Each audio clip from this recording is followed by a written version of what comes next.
Hello, I'm the Nostalgia Critic. I remember it so you don't have to. Guess what? We're still in sequel month.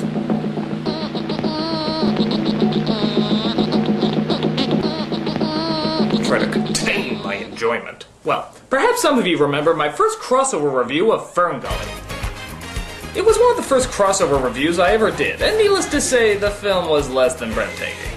It required some help, so the Nostalgia Chick humbly volunteered herself to review the film with me. But little did I know that an even greater evil just lay behind the corner. A direct-to-video little abomination simply known as Ferngully 2, The Magical Rescue.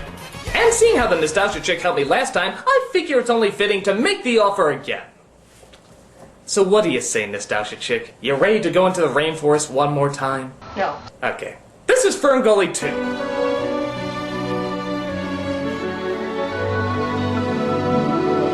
It's strange. I mean, was the first Ferngully really popular enough to spawn a sequel? I mean, even a direct-to-video sequel? Were there really protesters out in the streets demanding to see more Ferngully? My guess is the movie broke even, which in Hollywood means they can squeeze a little bit more trite out of it, which resulted in this half-assed effort of dickiness. But is it really as bad as the first one, or does it have some redeeming value? I think you overestimate their chances. Let's dive right into Ferngully 2. So just like the first movie, they like to throw in songs that really have nothing to do with furthering the story and more to do with... You know, I have no idea why they threw in songs. Feel the magic in the breeze, seeping through the forest trees. Hearing Ferngully.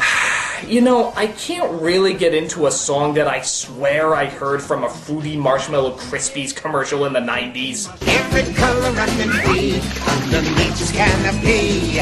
Fruity Marshmallow Krispies, lots of fruity marshmallow chips. So we see Krista from the last movie showing some of the younger animals the ways of Ferngully. You know, like how trees are good and people are Hitler. Now the canopy keeps us safe. We also come across some of the side characters, like the Beetle Boys. Hey, Stump, what are we gonna do today? What are we doing today, Pips? The same thing we do every night. Try to take over the world. And Pips, Krista's possible boyfriend slash possible brother slash possible friend. Possibly. Ferngully is the most beautiful place I know. But let's face it, boys. It's the only place I know. And I get tired of it sometimes. Yeah, so as you can probably guess, Pips is turning into a Disney princess as he dreams about a world beyond what he's used to. What a fucking spoiled brat.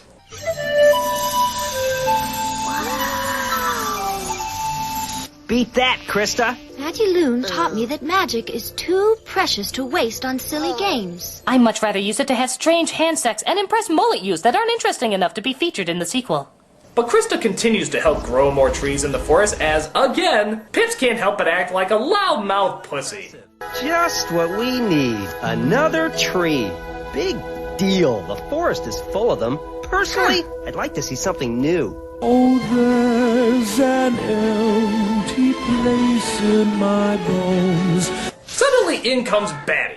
Not voiced by Robin Williams, but that's fine. We seem to be on a roll with not including any of the same voice actors. I wouldn't mind too much, except they don't even attempt to make it sound like Robin Williams. They make him sound more like Rip Taylor, with his testicles being demolished. Run for it! I may be Patty, but I'm not Nadia. I'm out of here. I'm a ghost. I'm history. I'm a hologram. You can't see me. Bye-bye now. Oh, I just hope they pick me for Jackass 4D. I don't need this. I was in the Tom and Jerry movie.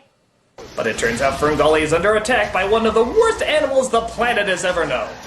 Man. Yes, man. Human in shape but satanic in spirit, man likes to spend most of his time destroying things because he is worse than the devil if he was a pedophile. You can spot these specially bad ones by having two-dimensional personalities, being written horribly, and having a chin size that even Bruce Campbell would be jealous of. They kidnap animals, burn down rainforests, and probably slept with your mother. If you should see man anywhere in your neighborhood, please make a pretentious animated feature with confused morals and no sympathetic three-dimensional villains. Man, if there's anything worse, it's not human. So as you can imagine, an evil poacher comes around and steals the baby animals. What are you looking at? Get over there and guard the animals. Ah! An Australian accent in Australia! What's the world coming to? Now, something I never understood in this movie, or the last movie for that matter, is how come Krista, who was clearly seen shrinking down the main character in the last movie, doesn't just shrink these guys down too? Wouldn't that make things a heck of a lot easier? Boy, I'm gonna get you guys real good at... You just saved us a movie! So the poachers sleep well, knowing they've caught some tasty ingredients for White Castle, as our heroes try to sneak up and rescue them. Careful, boss. Don't want to burn down 1,000 years of rainforest, do we? Oh, why not? After all, we are man! Yes, man. Human in shape, but satanic... No, they got the idea. Let's just get on with the magical rescue. Oh, hey, we're at the magical rescue already. I guess this movie's gonna be over at a snap. Boys, we found ourselves some action. What, in his butt? So the fairies try to save the animals, but have no such luck. Dog food. Come back! He was gonna sing a 2-minute song about eating you! Oh, no big lipped alligator moment. My baby!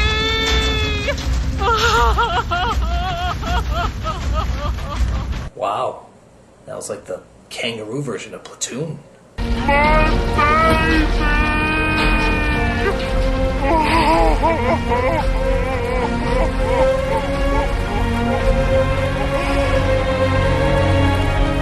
The next morning they take a look at the damage, which of course results in a slow spin of the burned down forest. And just up the ante, let's add some hand-to-face action there.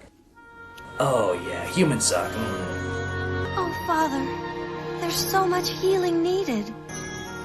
But some things, my dear, even with all our magic, do not mend quickly. Wait a minute, we saw her grow trees like full-grown trees in seconds! What's this do not mend quickly bullshit? She can mend very quickly! Hell, she could probably touch an impotent person and make wood grow! Me and the Beetle Boys will go after those humans and rescue the babies. The town is no place for little bugs like you. It's full of weed killer, television, tax attorneys, completely unreasonable car insurance. Hey, modern-day references! Laugh! I'm coming with you. You gotta be batty not to be afraid of humans. I mean, have you ever seen one eat an oyster? It's terrible.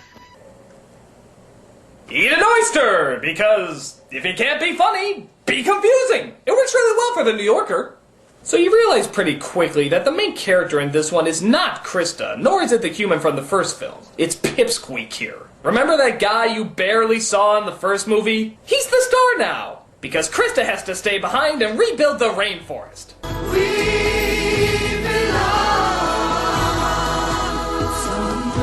You know, these movies don't really convey how fragile the rainforest is, do they? Every time they burn that shit down, they just magically grow it back again. Why do we need to save it? The fairies seem to have it pretty well under control. Out into the great unknown, the ones we love. You know, another pet peeve that gets to me is the fact that these fairies are flying, yet their wings never move.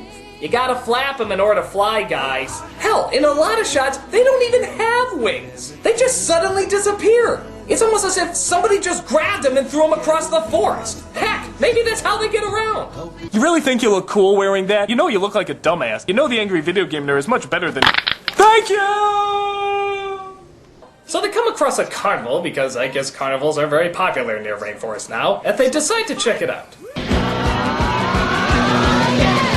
Hey, hey, lights are flashing, bright, shiny, shiny, what's that noise? Run, run, screaming, are we dreaming? Oh my god, this carnival is awesome! Makes you totally forget about the little baby animals we're supposed to be saving! We're having fun, we're having fun.